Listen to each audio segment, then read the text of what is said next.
We give you glory, we give you honor and praise. Hanya Engkau lah yang layak ditinggikan, yang layak dimuliakan. Engkau disanjung tinggi Tuhan. Biarlah setiap lutut bertelut dan semua lidah mengaku bahwa Yesus adalah Tuhan. Dan inilah yang kami deklarasikan pada hari ini. Bahwa sesungguhnya Engkau adalah Tuhan. Engkau adalah Tuhan pencipta langit dan bumi dan segala isinya. Dan Engkau tidak pernah meninggalkan perbuatan tangan-Mu sendiri. Mata-Mu tertuju, malah hati-Mu terarah kepada kami, kepada umat milik kepunyaan-Mu. Terima kasih Tuhan. Pagi hari ini kami mau merenung akan Engkau sendiri. Kami ingin mendengar Engkau berbicara kepada kami. Jangan biarkan hamba-Mu salah untuk memperkatakan tentang Engkau, tapi urapi pakai firman-Mu sendiri. Sehingga pada waktu firman disampaikan, dimanapun teman-teman saya berada pada waktu ini, apapun situasi yang mereka alami, mereka akan dikuatkan dan diteguhkan. Mereka akan mampu berdiri dan berjalan, sekalipun mereka berjalan dalam bayang-bayangan maut, lembah kekelaman. Tetapi mereka akan tetap kuat karena mereka tahu bahwa Engkau beserta dengan mereka. Terpuji nama-Mu Tuhan. Kami siap untuk mendengar firman-Mu, berbicara kepada anak-anak-Mu pada hari ini. Di dalam nama Tuhan Yesus kami berdoa, dan semua kita yang percaya kepada Tuhan, mari katakan sama-sama, amin. Haleluya. Praise the Lord. Puji Tuhan saudara, shalom jemaat yang dikasihi Tuhan. Gembira bersama dengan kita pada hari ini, dimanapun Anda berada, dan jarak bukan menjadi masalah dan bagi Tuhan untuk menolong kita. Suasana barangkali sedikit berbeza, tetapi kalau Tuhan hadir di tempat ini, Tuhan juga ada di tempat di mana Anda berada. Yang percaya katakan amin. Haleluya. Nah, kuasa Tuhan dan kasih Tuhan tidak pernah berubah untuk kita semua, dahulu, sekarang, dan sampai selama-lamanya. Amin. Saudara, adalah satu kehormatan yang Tuhan yang diberikan untuk menyampaikan firman Tuhan kepada kita pada hari ini. Dan saya berdoa supaya dalam perkongsian yang singkat seperti ini, saya berdoa supaya firman Tuhan ini bukan setakat didengar untuk menyenangkan hati telinga kita dan hati kita.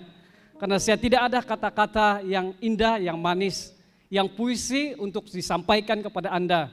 Tetapi saya hanya mempunyai keyakinan bahwa pada masa firman disampaikan, bahwa kita memiliki keyakinan yang penuh bahwa Tuhan adalah Tuhan di atas segala sesuatu. Amin. Dan inilah yang saya mau supaya jemaat akan tangkap pada hari ini, yaitu pada waktu kita merenungkan firman, waktu kita hidup di dalam firman, berjalan di dalam firman, kita akan melalui kehidupan yang penuh dengan mukjizat.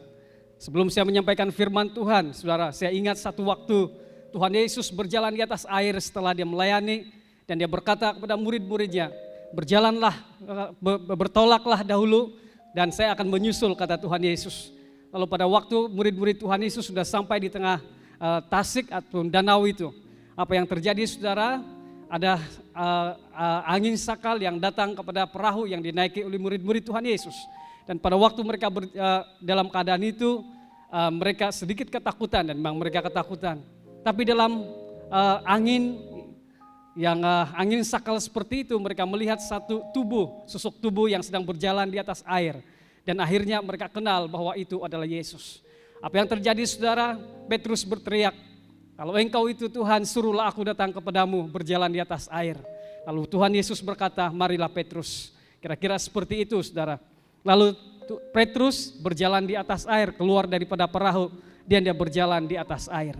Pada satu waktu saudara, saya membaca firman Tuhan ini, pemikiran saya berpikir bahwa memang Petrus ini luar biasa orang dia. Dan akhir-akhirnya saudara, saya bertanya, betulkah Petrus berjalan di atas air? Betulkah ada orang yang dapat berjalan di atas air? Lalu saya membuat kesimpulan seperti ini, tidak ada orang yang dapat berjalan di atas air. Jadi soalannya, kenapa Petrus dapat berjalan di atas air? Jawaban yang saya berikan, kesimpulan saya adalah sederhana. Petrus tidak berjalan di atas air, tapi dia berjalan di atas firman yang diucapkan oleh Tuhan Yesus. Lalu Tuhan Yesus berkata, Petrus marilah. Maka Petrus mendengar firman Tuhan itu. Apa yang diucapkan oleh Tuhan Yesus merupakan kata-kata Tuhan Yesus yang berupa firman. Waktu dia menangkapnya sebagai kebenaran, lalu dia berjalan di atas kebenaran yang diucapkan oleh Tuhan Yesus. Lalu dia berjalan di atas firman. Di atas air itu ada firman sebagai dasar waktu dia berjalan di atas air itu. Saudara, inilah yang saya mau jemaat semua sadar pada waktu ini. Dalam krisis yang kita alami pada waktu ini, andai kata kita dapat mendengar suara Tuhan Yesus Kristus yang berbicara kepada kita, marilah berjalanlah. Dan inilah yang saya mau kita tangkap semua. Pada waktu kita mendengar firman ini, Anda berjalan di atas firman yang disampaikan maupun yang kita baca pada hari-hari ini. Amin. Saya berdoa pada kesempatan seperti ini, kita akan hidup di dalam firman. Saudara, saya akan bawa kita untuk belajar firman Tuhan yang saya beri tajuk fokus kepada Yesus Kristus. Dimanapun Anda berada pada waktu ini, saya mau Anda tumpukan perhatian kepada satu tajuk yang saya berikan kepada kita, yaitu fokus kepada Yesus Kristus. Yaitu dalam tema yang besar, perlindungan Allah dalam masa krisis COVID-19 dan ekonomi yang merundum ini saudara. Saya mau kita pergi kepada satu topik ataupun tema kecilnya itu fokus kepada Yesus Kristus. Dengan itu saudara, saya mau bawa kita untuk membaca firman Tuhan yang saya sediakan untuk kita, yaitu dalam 2 Korintus bab yang keempat ayat 17 hingga 18. Dalam 2 Korintus bab yang keempat ayat yang ke-17 dan 18. Saya baca firman Tuhan ini, ada terletak di screen. Sebab penderitaan ringan yang sekarang ini mengerjakan bagi kami kemuliaan kekal yang melebihi segala-galanya, jauh lebih besar daripada penderitaan kami. Sebab kami tidak memperhatikan yang kelihatan, melainkan yang tak kelihatan. Karena yang tak kelihatan adalah sementara, sedangkan yang tak kelihatan adalah kekal. Dalam terjemahan bahasa Inggris New King James Version berkata begini, while we do not look at the things which are seen, but at the things which are not seen. For the things which are seen are temporary, but the things which are not seen are eternal. Saya mau kita gariskan satu kata di dalam ayat ini, yaitu memperhatikan. Ataupun dalam bahasa Inggris dikatakan look, yaitu look at the things which are not seen. Saudara, kebenaran semasa yang kita hadapi pada waktu ini sudah pun tertulis dan pengalaman kita waktu ini sudah pun dikatakan dan dinyatakan oleh firman Tuhan. Dan saya percaya bahwa pengkhotbah siapapun merujuk kepada firman Tuhan untuk menjelaskan kenapa situasi seperti ini sedang terjadi. Apa penyebabnya? Adakah ini saudara kasih Tuhan adalah tiba-tiba muncul tanpa ada penyataan sebelumnya, ribuan tahun sebelumnya? Pasti pengkhotbah akan menjelaskan kepada kita bahwa it's written in the Bible that semua perkara yang sedang berlaku pada waktu ini, walaupun dia tidak sedetail manapun satu persatu, tapi dia memberikan kepada kita satu gambaran bahwa keadaan dan situasi semasa seperti ini akan berlaku dan akan terjadi. Lambat ataupun tidak, ianya akan terjadi saudara kasih Tuhan. Pada masa Tuhan Yesus berdoa dalam Yohanes bab yang ke-17 ayat yang ke-15. Dia mendoakan murid-muridnya, dia menyentuh tentang keadaan dunia dan apa dunia ini pada doa Tuhan Yesus pada waktu itu. Dia berkata dalam Yohanes bab yang ke-17 ayat 15. Doa Tuhan Yesus, dia berkata seperti ini. Aku tidak meminta supaya engkau mengambil mereka dari dunia, tetapi supaya engkau melindungi mereka daripada yang jahat. Gariskan kata yang jahat. Dia berbicara tentang dunia dan Tuhan Yesus memang mengetahui bahwa dunia ini jahat. Dalam ayat bab yang ke-17 ayat yang ke-15. Dia berkata bahwa saya berdoa Bapa supaya engkau tidak mengambil mereka daripada dunia, kosmos. Tetapi saya mau Anda, mereka ini, murid-muridku, pengikut-pengikutku, dilindungi daripada yang jahat.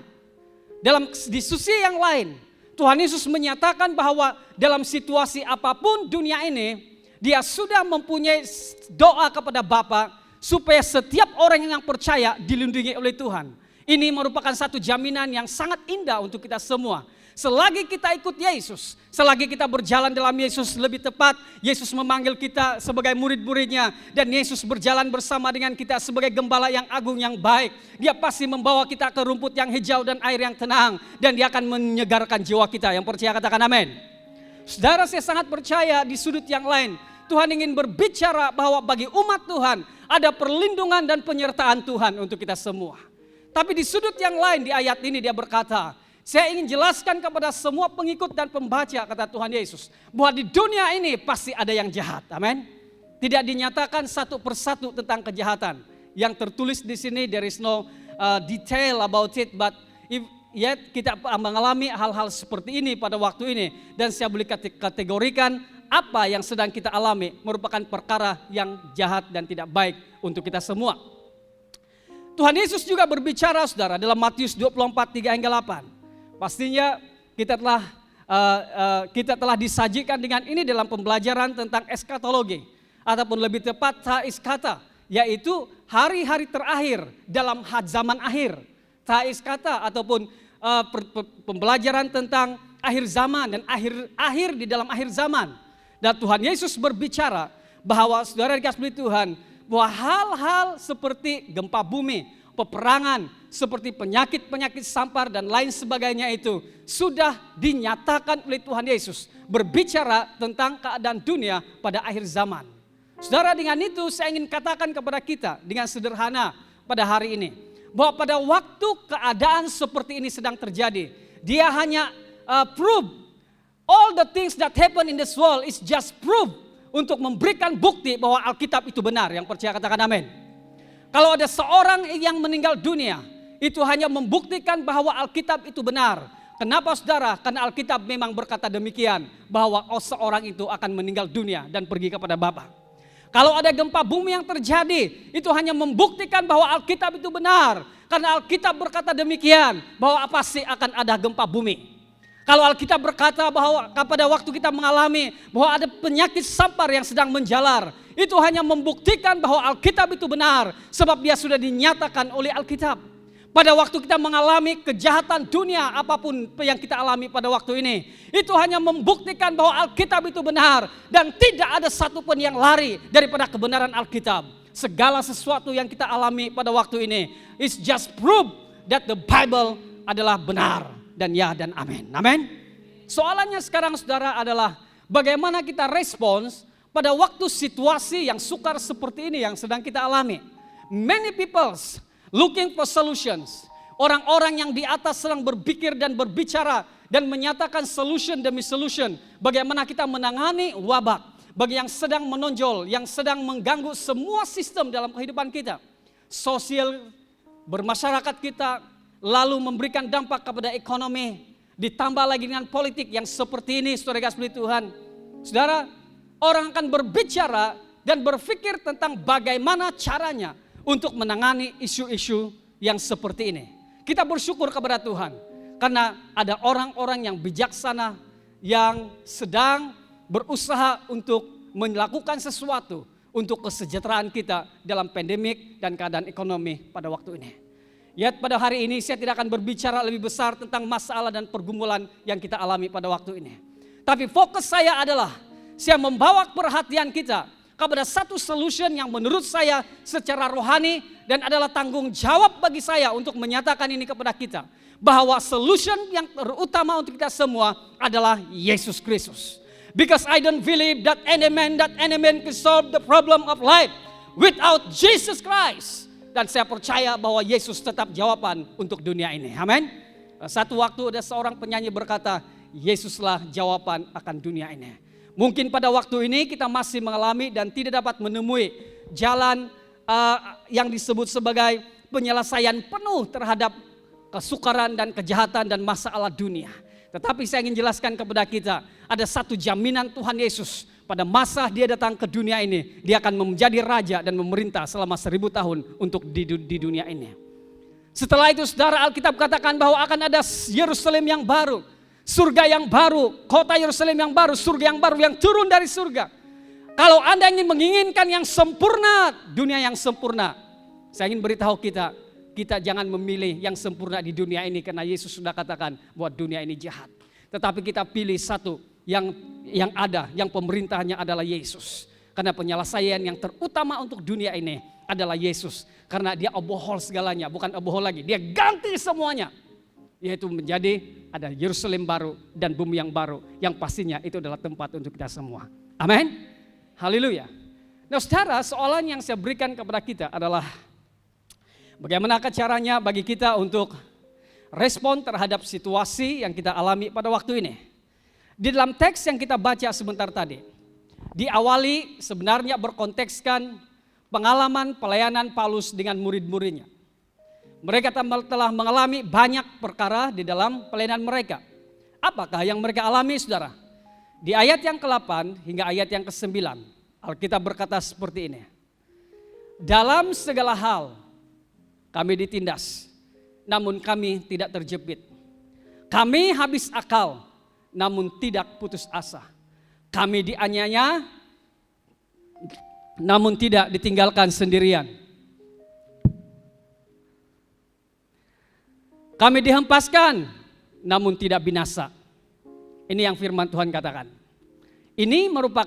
Cerita ini merupakan kisah tentang Paulus dan murid-muridnya waktu mereka melayani.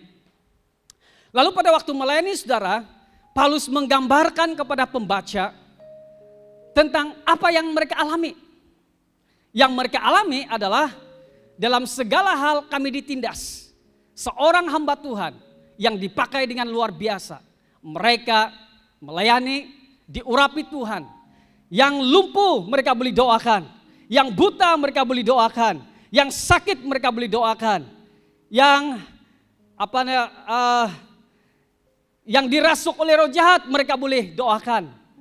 Dalam hal-hal seperti itu, apa yang terjadi saudara adalah mereka ditindas. Mereka mengajar perkajaran-ajaran, tetapi mereka terjepit. Mereka ini sedang ditentang, mereka habis akal. Tapi ini yang mereka katakan. Namun tidak putus asa. Kami dianiaya namun tidak ditinggalkan sendirian. Kami dihempaskan namun tidak binasa. Saudara, spirit dan roh seperti inilah yang saya ingin supaya jemaat akan miliki pada waktu berhadapan dengan dunia ini. Spirit dan roh dan keyakinan seperti inilah yang saya mau supaya jemaat tangkap. Memiliki kekuatan yang seperti ini. Yaitu pada waktu kita semua sedang berhadapan dengan himpitan. Waktu kita berhadapan dengan tentangan dan cabaran. Waktu seperti kita tidak berdaya lagi untuk bangkit dan berjalan saudara kasih Tuhan. Ada satu kata-kata yang keluar di dalam mulut kita yang berkata, walaupun kami terjepit, walaupun kami dianiaya, walaupun dalam keadaan yang sukar seperti ini sekalipun, kami tetap berdiri dan berjalan. Saya mau supaya jemaat Tuhan dimanapun Anda berada dan kita semua yang ada di sini, supaya menangkap ini sebagai kebenaran. Lalu kita berjalan berhadapan dengan dunia. Semakin jahat dunia, semakin sukar keadaan dunia, semakin kita mempunyai deklarasi iman yang berkata, walaupun saya dihimpit, walaupun saya ditekan, walaupun saya dianiaya, namun tidak ditinggalkan sendirian, dihempas namun tidak binasa. Amin. Inilah jemaat yang dikasihi Tuhan yang saya rindukan supaya terjadi kepada kita. Mereka tetap bertahan, berdiri teguh dan bergerak ke hadapan dalam panggilan Tuhan. Mereka tetap teguh, panggilan tetap diteruskan, mereka tidak putus harapan, mereka bergerak ke hadapan dan tidak pernah goyang dalam pelayanan mereka. Soalannya saudara kasih Tuhan, kenapa mereka memiliki keyakinan yang sangat kuat seperti itu? Kenapa mereka begitu kokoh seperti itu, saudara kasih Tuhan? Kenapa mereka mulai berkata, walaupun sepatutnya mereka berjalan tunduk kena keadaan dan tekanan, tapi mereka bangkit dan mengenengadah menaikkan wajah mereka dengan gagah sekali. Kenapa mereka mempunyai kekuatan yang seperti itu? Saudara, saya akan bawa kepada kita rahasia, salah satu rahasianya dalam ayat yang ke-18. Dalam ayat yang ke-18, dia katakan memperhatikan, look, ataupun saya katakan fokus. Dia katakan memperhatikan yang tak kelihatan. Apa yang saya maksudkan dengan memperhatikan yang tak kelihatan? Ini merupakan iman. Memperhatikan artinya melihat perkara-perkara yang tidak dilihat. Saudara, yang Paulus lihat dan alami adalah penderitaan. Tetapi Paulus manage dia punya pemikiran, manage dia punya fokus. Bukan kepada hal yang ada di sekitarnya, yet mereka alami, they are not ignore it. Yet mereka tidak ignore apa yang sedang mereka alami. Mereka hadapinya, sehingga kan dalam ayat sebelumnya mereka katakan mereka mengalami. Tetapi waktu mereka berhadapan dengan itu, mereka telah berjaya untuk manage dia punya fokus. Dan fokusnya bukan yang paling besar, yang kesakitan ini, yet mereka tidak ignore it. Tetapi mereka berjaya, mempunyai penglihatan jauh melebihi daripada apa yang sedang terjadi pada waktu ini. Karena yang sekarang yang kami alami ini hanyalah sementara. Sometimes we are too busy. Kita selalu sangat sibuk dengan apa hal-hal yang sementara. Kadang-kala kita bertengkar tentang hal yang sementara. Kita menderita tentang hal yang sementara. Mendapatkan hal-hal yang sementara. Sehingga kita lupakan perkara-perkara yang tidak dilihat. Apakah yang tidak dilihat kata Petrus, Paulus maksud saya adalah kemuliaan. Saya tidak katakan kepada kita jangan busy dengan penghidupan kita. Kita perlu lakukan itu. Tetapi kadangkala kita lupa saudara kasih Tuhan. Bahwa penderitaan dan semua yang kita alami ini. Begitu menguasai kita. Begitu menekan kita. Sehingga ada orang yang anxiety. Satu waktu saya mendengar ada seorang pengkhotbah berkata. Di Jepun hanya beberapa ratus orang yang kena COVID. Tapi yang meninggal dunia karena bunuh diri itu. Tidak tahu belasan ribu kah? Kenapa? Karena mereka. Kenapa? Sebab mereka anxiety, takut, gentar.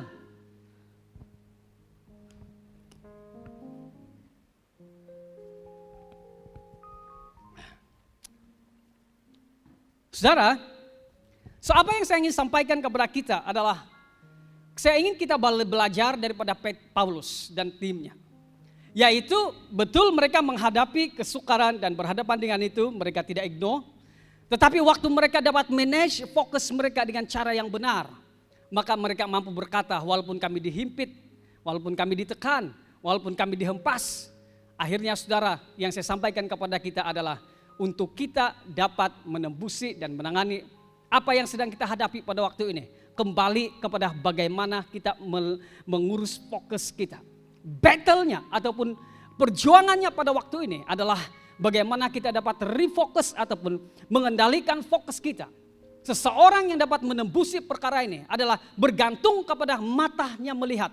Bagaimana dia melihat, apa yang dia lihat. Saudara, saya berdoa supaya kita memiliki penglihatan rohani. Pada waktu dikatakan bahwa memperhatikan yang tidak kelihatan, saya berpikir bahwa ayat ini boleh berbicara tentang satu definisi tentang iman. Yaitu iman adalah dasar untuk segala sesuatu, yaitu yang tidak dilihat. Dan saudara, ada sesuatu yang tidak dilihat tapi kita percaya bahwa itu ada. Yaitu ada satu kekuatan percaya di dalam kita untuk mempercayai tentang sesuatu di masa depan. Pada waktu kita berhadapan dengan situasi seperti ini, saya mau kita mengerti dan memahami. Seperti mana Paulus berkata, saya berhadapan dengan situasi ini, tetapi saya tidak memperhatikan apa yang kelihatan. Walaupun mereka tidak ignore-nya. Tetapi mata saya melihat jauh ke hadapan. Yaitu kemuliaan. Kemuliaan yang kekal. Amin. Amin. Saudara, sangat sederhana firman Tuhan yang saya bawa kepada kita pada hari ini. Fokus saya adalah sederhana. Mengendalikan fokus pada saat-saat krisis seperti ini. Inilah yang perlu kita manage untuk respon terhadap situasi ini. Pengendalian fokus. Fokus, apa fokus kita? Apa yang terbesar yang kita lihat pada waktu ini? Adakah kita melihat kesukaran? Ya, kesukaran ada. Tetapi dalam kesukaran ini apakah kita melihat Kristus yang tidak kelihatan? Tetapi dia ada bersama dengan kita. Pada waktu kita melihat kesukaran yang hari ini dan esok akan datang ini, kita tahu dia pasti akan terjadi. Alkitab katakan, it's just proof that Bible is true. Tetapi apakah kita dapat melihat daripada apa yang kita alami ini, dapat melihat jauh ke hadapan, yaitu Kristus Yesus yang ada di sana. Yaitu yang Alkitab katakan, kuasanya itu di atas langit, di bumi dan di bawah bumi. Yaitu kuasanya itu adalah sampai kemuliaan dinyatakan, Sampai pada akhir zaman dia beserta dengan kita karena dia adalah Immanuel yang Allah beserta dengan kita. The matters is like this. Adakah kita dapat mengendalikan fokus kita pada saat-saat krisis seperti ini? Dapatkah kita melihat perkara yang tidak dapat dilihat pada waktu ini? Dapatkah kita melihat kemuliaan di hadapan yang lebih besar yang menanti kita sebagai orang-orang percaya? Saudara dikasihi Tuhan, saya berdoa pada pagi hari ini. Pada andai kata ada di antara kita yang ada di sini dan semua yang sedang mendengar, yang terjepit dan terhimpit karena masalah COVID-19. Ada di antara kita yang kecewa karena masalah politik yang sedang dihadapi. Ada di antara kita saudara dikasihi Tuhan, yang menderita karena ekonomi yang sedang kita alami pada waktu ini. Saudara dengar baik-baik, saya mau membawa perhatian kita kepada satu kata yaitu fokus, memperhatikan. Memperhatikan apa saudara? Paulus berkata, dia tidak ignore perkara yang sedang terjadi dalam hidup dia, tapi dia mengendalikan fokus dia daripada semua perkara yang dialami. Waktu fokus kita kepada hal-hal yang seperti ini, semuanya itu masuk dan usap di dalam kita. Kita menjadi sangat lemah. Mekanisme pertahanan kita akan menjadi hancur dan kita patah semangat. Ya, Alkitab berkata Paulus dapat mengendalikan fokus. Kami tidak memperhatikan yang kelihatan, tetapi kami memperhatikan tidak kelihatan. Dapatkah orang-orang seperti ini, saudara? Dapatkah kita memiliki hal-hal seperti ini? Saya berdoa bagi Anda yang sedang berhadapan dengan situasi yang sukar, supaya Anda akan berkata seperti Paulus, aku melihat perkara yang tidak dilihat. Amin. Saudara, ini yang saya ingin sampaikan daripada teks ini. Bukan perihal tentang konteks keseluruhan daripada teks ini, tetapi prinsip yang dipegang oleh Paulus. Prinsipnya yang saya tarik adalah tentang memperhatikan. Situasi ataupun konteksnya adalah tentang dia melayani. Konteks kita pada waktu ini adalah COVID-19, masalah politik, apalagi ekonomi. Ada satu lagi sebenarnya yang kadangkala kita lupa. Bahwa dunia pada waktu ini dilandai dengan satu masalah yaitu kesamarataan. Kau tidak boleh cakap saya tidak boleh paksakan kepada kamu. There is no absolute. Firman Tuhan bukan absolut bagi orang untuk menjadi nilai dan prinsip hidup lagi. Kita boleh kawin dan mengawinkan kembali kepada Nuh. Kembali kepada Sodom dan Gomora. Ini sebenarnya lebih parah yang kita tidak sadar pada waktu ini, saudara kasih Tuhan. Kalau itu sedang terjadi ataupun situasi yang kita alami, inilah yang dialami.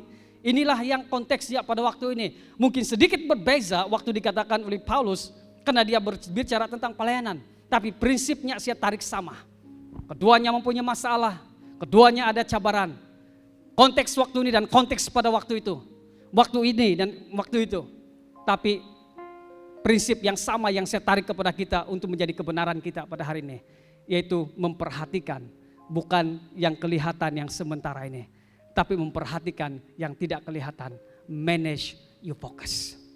Amin. Haleluya. Berikan tepukan dulu untuk Tuhan Allah kita. Haleluya. Praise the Lord. Oh haleluya. Praise the Lord. Saudara-saudari, Paulus mengendalikan fokusnya. Itu yang membuatkan dia kuat. Tetap bergerak maju. Positif. Dia mempunyai mata iman yang dia tidak dikuasai oleh sekitarnya atau fisikal yang dilihat pada masa itu. Dia mempunyai penglihatan rohani yang melebihi daripada perkara yang dia alami pada waktu ini. Saudara kasih Tuhan, saya mau kita fokus kepada Yesus.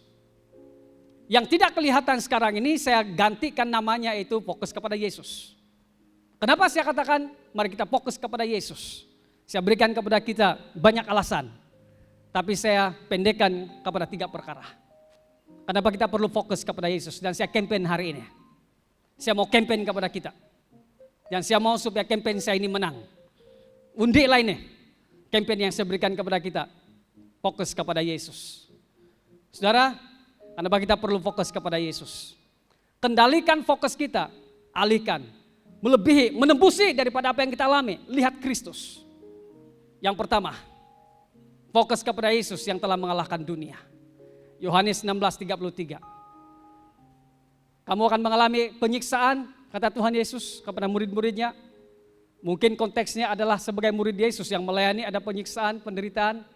Tapi saya boleh katakan bahwa konteks waktu ini ada kesakitan juga untuk kita semua. Tapi percayalah, firman Tuhan berkata, aku telah mengalahkan dunia. Amin. Waktu kita berada di dunia ini, saudara, dunia ini tidak memberikan kepada kita keselesaan yang penuh. Dunia ingin mencipta suatu keselesaan seperti Bandar Kota Kinabalu. Dia mau mencipta bangunan tinggi, segala ekonominya baik. Waktu kita masuk di sana, kita dikurung di dalam perkara-perkara kesukaran di dalam Kota Kinabalu ini sendiri. Pasti ada hal-hal yang sukar di dalamnya, walaupun kita melihat seperti kemajuan yang besar. Tetapi saudara, Tuhan Yesus berkata, aku telah mengalahkan dunia. Saudara, dunia dikalahkan oleh Yesus Kristus. Kenapa? Yesus adalah Tuhan, Yesus adalah Raja. Satu waktu saudara, ini juga berbicara tentang Tuhan Yesus yang tertidur di dalam buritan kapal. Waktu ada gelombang datang, mereka berteriak. Saudara, waktu itu Tuhan Yesus berkata seperti ini, murid-murid, kita sudah penat melayani, memberi makan 5.000 orang, laki-laki saja, ada mukjizat, ada pengajaran, dia begitu letih melayani di pergunungan ini. Mari kita bertolak ke tempat yang seberang, itu Tuhan Yesus katakan. Apa Tuhan Yesus katakan? Mari kita bertolak ke seberang. Itu Yesus ucapkan kepada murid-muridnya. Mereka berjalan, dan akhirnya sekonyong-konyong ada taupan badai. Pap! Air mau masuk di dalam laut, masuk dalam perahu kapal. Mereka ketakutan. Lalu mereka berteriak, Yesus, kita mati. Mereka bangunkan Yesus. Yesus marah betul. Kenapa kamu tidak percaya? Konteksnya sederhana. Yesus kan sudah cakap. Mari bertolak ke seberang. Kamu tidak percaya kah Yesus mampu menjaga? Kamu tidak percaya saya atas ucapan saya katakan bertolak ke seberang. Saya sudah ucapkan. Kamu tidak percaya kah itu? Walaupun ada badai begini, kita sampai juga ini dalam kata yang lain. Kamu tidak percaya, di mana kepercayaan kamu tentang apa yang saya katakan itu? Tapi kepada yang tidak percaya pada waktu itu, Yesus menolong juga. Lalu dia berdiri, dia mengangkat tangan, dia menghardik angin badai itu. Apa yang terjadi saudara? Gelora, tenang. Tenanglah maka dia tenang. Dalam kata yang lain sederhana, Yesus adalah Tuhan di atas hukum huru hara dunia. Semua sistem dunia ini pun tunduk waktu dia deklarasikan kealahannya. Yesus adalah manusia sejati. Yesus adalah Allah sejati. Keilahiannya dinyatakan waktu dia katakan tenanglah. Semua tunduk termasuk sistem huru hara. Itulah sebabnya dia mengalahkan dunia. Tidak ada satu sistem di dunia termasuk alam maut pun tidak tunduk kepada nama Yesus, dikalahkan oleh Tuhan Yesus. Saya mau kita fokus kepada Yesus yang mengalahkan dunia. Andai kata jemaat semua dapat melihat perkara yang tidak kelihatan ini. Kita tidak melihat Yesus tapi dengan iman kita percaya akan Dia yang adalah yang mengalahkan dunia. Yang kedua, saya bawa kita untuk fokus kepada Yesus. Fokus kepada Yesus yang memulakan pekerjaan yang baik dan melaksanakannya sampai akhir. Saya ulangi lagi. Fokus kepada Yesus yang memulakan pekerjaan yang baik dan melaksanakannya sampai akhir. He is the bahasa Inggris beginner kah? Dia yang memulakan dan dia akan melaksanakannya sampai akhir. Filipi 1 ayat yang ke-6. Akan hal ini aku yakin sepenuhnya kata Paulus, yaitu Ia Yesus yang memulai pekerjaan yang baik. Saya percaya ada pekerjaan yang baik yang Tuhan lakukan dalam hidup kita. Yang percaya katakan amin. Akan meneruskannya sampai pada akhirnya pada hari Kristus Yesus. Dia berbicara tentang jaminan penyertaan Tuhan untuk kita semua. Amin. Dia setia. Tuhan Yesus baik. Amin. Ia amat baik. Sampai selama-lamanya Tuhan Yesus baik. Amin. Tuhan Yesus baik. Dia sangat baik. Sampai selama-lamanya Tuhan Yesus baik. Dia yang memulakan perkara yang baru, yang baik dalam hidup kita. Dia akan meneruskannya. Saudara, apakah saya mempunyai kata-kata hikmat dan motivasi? The power statement yang lahir daripada yang saya berikan kepada kita, saya tidak ada. I have nothing. Tapi kalau saya dapat berikan kepada kita Yesus yang telah memulakan pekerjaan yang baik, dan Anda dapat membawa fokus Anda kepada Yesus, Dia dapat membawa Dialah yang setia yang membawa kita sampai ke garis akhir dalam hidup kita. Alkitab berkata, tidak ada satupun yang dapat memisahkan kita daripada kasih Allah. Baik kematian, baik penyiksaan, dan lain sebagainya. Karena kasih setia Tuhan untuk kita kekal. Kita adalah anak-anaknya, saudara dikasihi Tuhan. Amin. Yang ketiga, yang terakhir.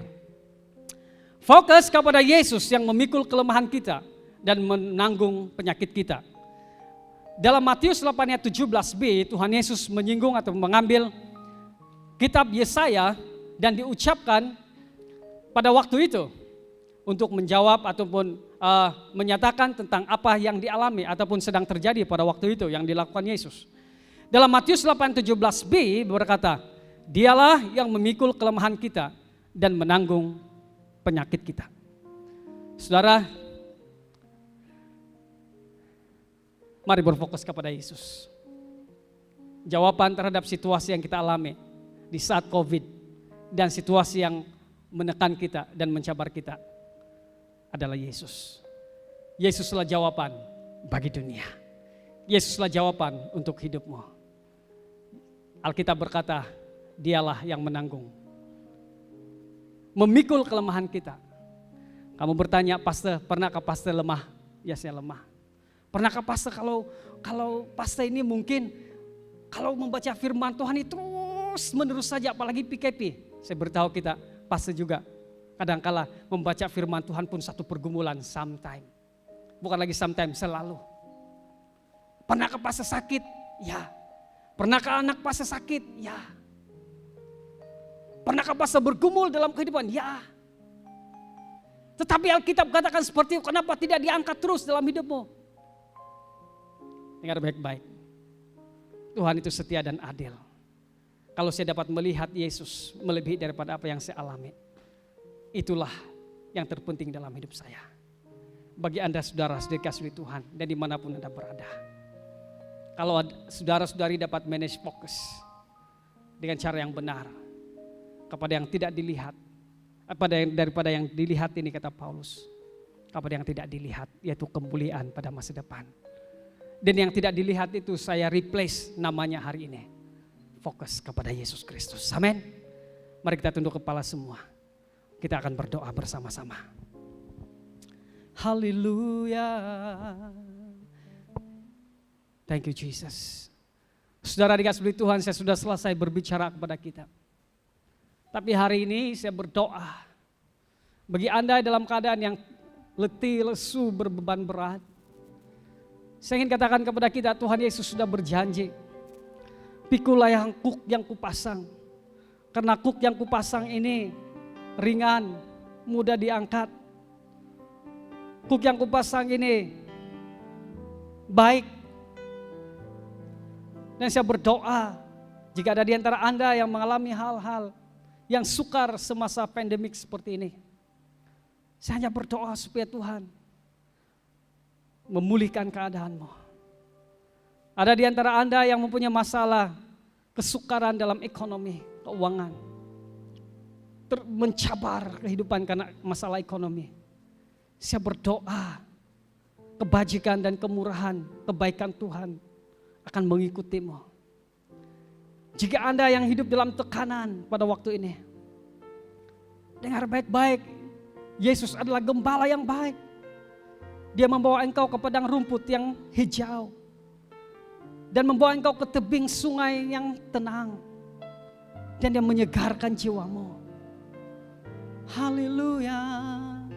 Yang kita mau pada hari inilah kita percaya akan Yesus. Membawa fokus kita yang benar yaitu kepada Yesus yang adalah Tuhan, Raja dalam hidup kita. Mari kita respon firman Tuhan hari ini, mari kita berdiri bersama-sama. Haleluya, ku yakin saat kau berfirman Tuhan, hidup ini ditentukan oleh firman-Mu. Ku yakin saat kau berfirman, ku menang saat kau bertindak. Hidupku hanya ditentukan oleh perkataanmu. Ku aman, ku aman, ku aman, karena Kau menjaga. Ku kuat,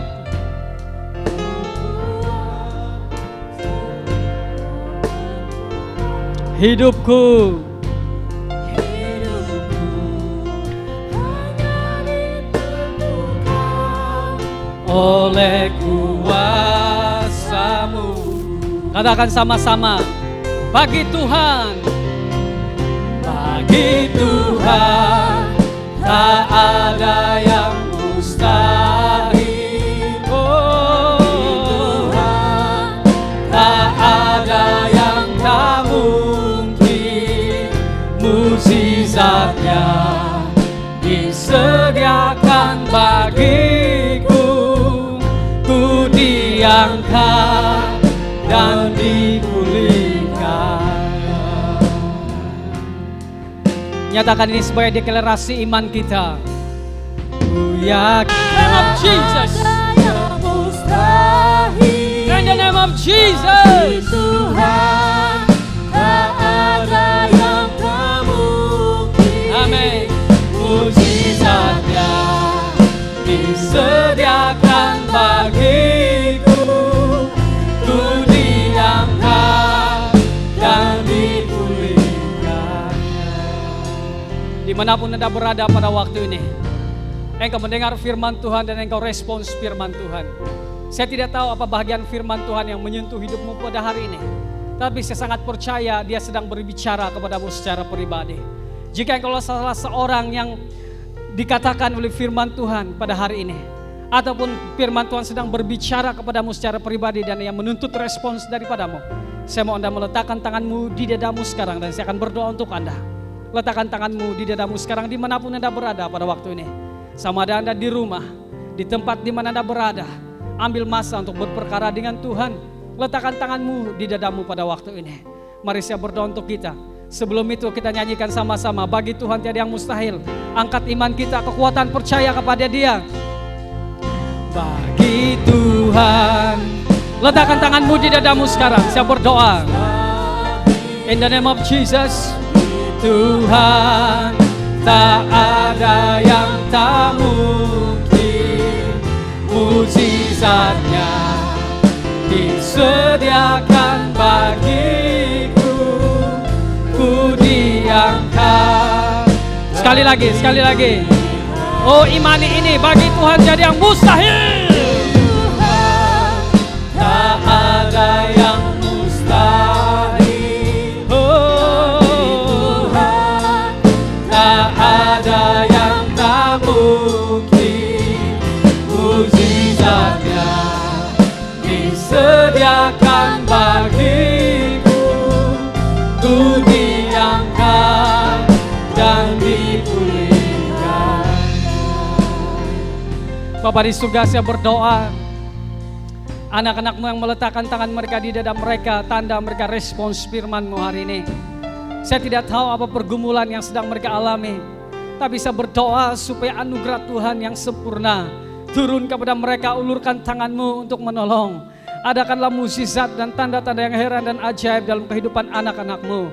Andu semua perkara yang telah telanjur dalam hidup mereka, supaya menjadi baik dalam nama Yesus Kristus. Biarlah standar Tuhan terjadi dalam hidup mereka. Saya berdoa jika persoalan dan pergumulan dalam hidup mereka disebabkan oleh dosa yang sedang mengikat hidup anak-anak-Mu, dalam nama Tuhan Yesus, kuasa pengampunan oleh kuasa darah Yesus mengambil tempat di dalam nama Yesus Kristus.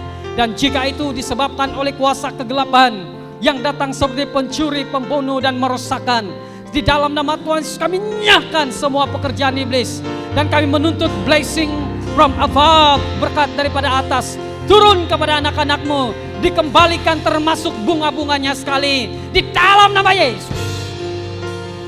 Saya berdoa di dalam nama Tuhan Yesus, biarlah Engkau menjadi real di dalam hidup mereka. Biarlah Engkau menjadi nyata dalam hidup mereka, mengenali Engkau, mengalami Engkau dalam kehidupan mereka masa demi masa, hari demi hari. Dalam konteks situasi seperti ini, kami berdoa supaya ada pertolongan Tuhan untuk jemaat-Mu. Oh, terima kasih Tuhan, terima kasih Bapa. Terpujilah nama-Mu Tuhan. Oh, kami memuji kebesaran-Mu Tuhan. Kami memuliakan Engkau. Haleluya. Puji nama-Mu Tuhan. Terima kasih Bapak. Segala hormat, pujian, ucapan syukur kami, pengagungan kami kembalikan kepadamu. Tuhan di atas segala Tuhan dan Raja di atas segala Raja. Terpujilah nama-Mu. Dalam nama Tuhan Yesus kami berdoa. Dan semua kita yang percaya kepada Tuhan, mari kita katakan sama-sama, amin. Praise the Lord, praise the Lord. Mari kita berikan tepukan untuk Tuhan Allah kita. Haleluya.